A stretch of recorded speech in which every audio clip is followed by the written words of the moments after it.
Hello friends, 50 days finance challenge के 5वें session में आपका स्वागत है। ये एक्चुअली स्पीकिंग 5.1 सेशन होने वाला है। मतलब ये सेशन दो पार्ट में आ रहा है।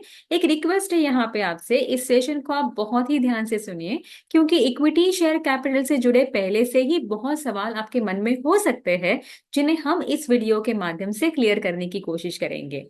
मई 2020 में रिलायंस इंडस्ट्रीज ने एक राइट इशू लाया था एट द रेट ऑफ 1:15। मतलब जिनके पास 15 शेयर्स है वो एक शेयर के हिसाब से इस राइट में पार्टिसिपेट कर सकते हैं।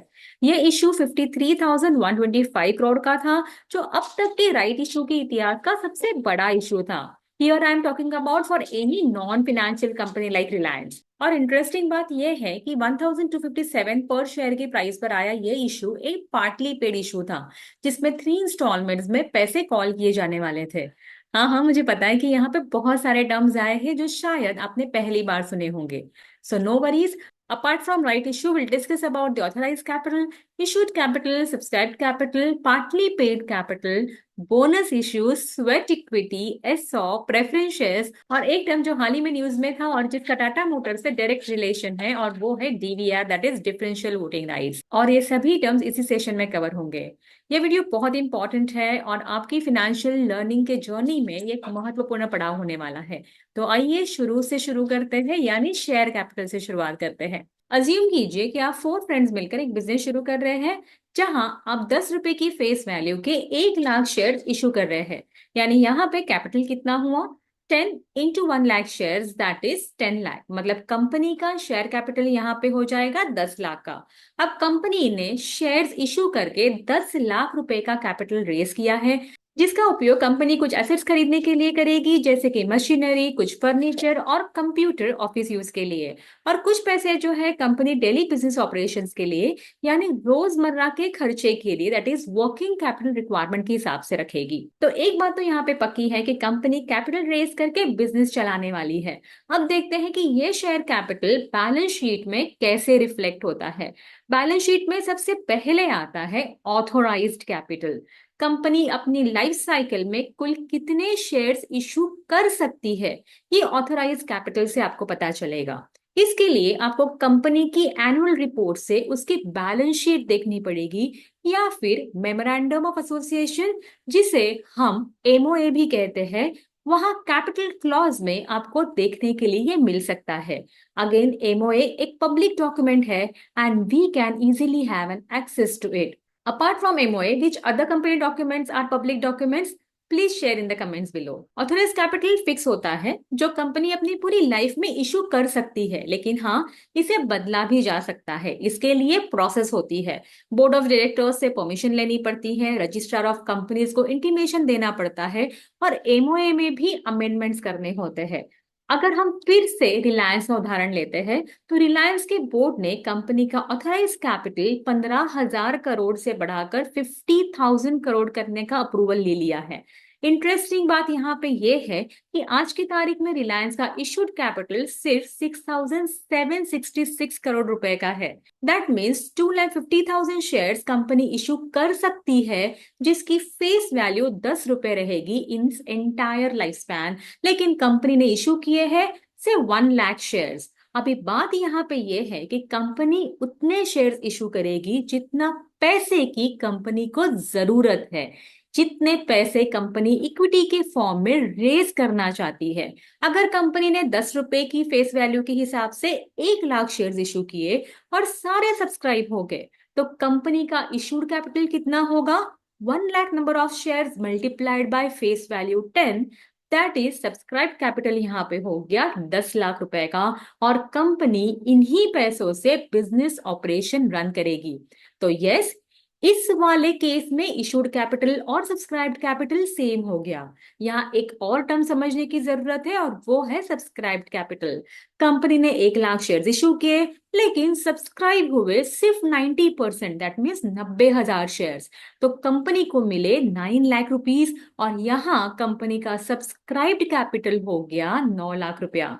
तो अभी कंपनी का ऑथराइज कैपिटल कितना है? 25 लाख। इशूड कैपिटल है 10 लाख, और सब्सक्राइब्ड कैपिटल है 9 लाख। तो कैपिटल के सामने कंपनी की लायबिलिटी हो जाएगी सिर्फ 9 लाख रुपए की। तो हाँ, इशूड कैपिटल और सब्सक्राइब कैपिटल हर बार एक समान हो ये जरूरी नहीं है। यह इस बात पर डिपेंड करता है कि कितने शेयर्स सब्सक्राइब हुए हैं। अब समझते हैं पार्टली पेड शेयर्स क्या होते हैं। तो पार्टली पेड शेयर्स में वो शेयर्स आते हैं जिन्हें कंपनी इशू करती है, जैसे 10 रुपए पर शेयर, और पहले कॉल में सिर्फ 30 रुपया मंगवाए जाते हैं, यानी 3 रुपए।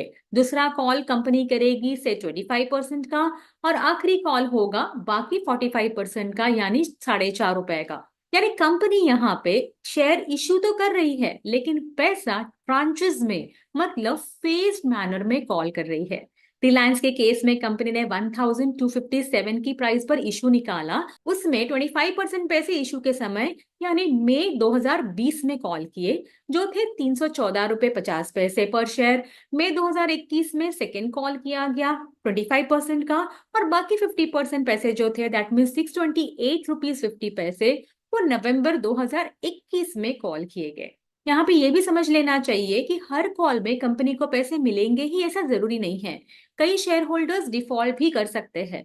रिमाइंडर देने पर भी अगर शेयर होल्डर्स कॉल के पैसे नहीं देते तो शेयर्स फोरफिट किए जाते हैं, यानी शेयर्स का ओनरशिप राइट कंपनी के पास वापस आ जाता है। रिसेंट न्यूज के अनुसार रिलायंस ने अपने लास्ट कॉल की डेडलाइन बढ़ाकर 6 अक्टूबर 2024 कर दी थी। यानी जो अनपेड शेयर्स थे वो फोरफिट कर लिए जाएंगे। एक बार जब partly paid shares fully paid हो जाएंगे तो बाकी कॉर्पोरेट एक्शंस के लिए वो एलिजिबल भी हो जाएंगे। जैसे रिलायंस ने अपना 1:1 का बोनस इशू लाया था, और ये उन्हीं शेयर होल्डर्स को मिलेगा जिनके पास रिलायंस के फुल्ली पेड शेयर्स है। तो अब देखते हैं बोनस शेयर्स के बारे में। बोनस मतलब फ्री शेयर्स। हाँ, इसके लिए एग्जिस्टिंग शेयर होल्डर्स को कोई एक्स्ट्रा पैसे नहीं देने पड़ते, बल्कि ये उन्हें फ्री में मिलते हैं। लेकिन हाँ, जब आप बोनस के बाद मार्केट में शेयर प्राइस देखेंगे तो वो एडजस्टेड प्राइस मिलेंगी। आइए इसे नंबर के साथ समझते हैं। 2017 के बाद 2024 में रिलायंस ने 1:1 के रेशो में बोनस लाया। मतलब जिनके पास एक शेयर था उन्हें एक शेयर बोनस में मिलेगा, और उनके पास शेयर होल्डिंग हो जाएगी 2 शेयर्स की। लेकिन प्राइस का क्या? प्राइस भी तो एडजस्ट हो जाएगी। अगर रिलायंस के शेयर की प्राइस 3,000 रुपया पर शेयर है तो वो 1,500 हो जाएगी, यानी 2 shares multiplied by 1,500 equal to 3,000। मतलब होल्डिंग वैल्यू सेम ही रहेगी। बोनस शेयर्स में सिर्फ नंबर ऑफ शेयर्स बढ़ते हैं, लेकिन होल्डिंग वैल्यू में कोई फर्क नहीं पड़ता। और बोनस या किसी भी कॉर्पोरेट एक्शन का बेनिफिट पाने के लिए रिकॉर्ड डेट से पहले ये शेयर्स आपके डीमैट अकाउंट में होने जरूरी है। इसे ध्यान में रखिए। एक्स डेट, रिकॉर्ड डेट और कम डेट के बारे में हम नेक्स्ट सेशन में समझेंगे। शेयर कैपिटल के फर्स्ट पार्ट का लास्ट टॉपिक यहाँ पे आ रहा है, राइट इशू। हमने सेशन की स्टार्टिंग में ही देखा था कि रिलायंस ने राइट इशू लाया था, लेकिन वो एक पार्टली पेड इशू था।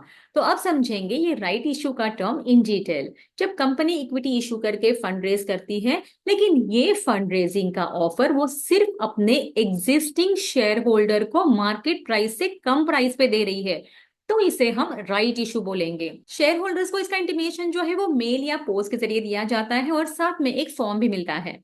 अब ये शेयर होल्डर्स का अपना डिसीजन होता है कि वो उस राइट इशू में शेयर्स लेना चाहते हैं या नहीं।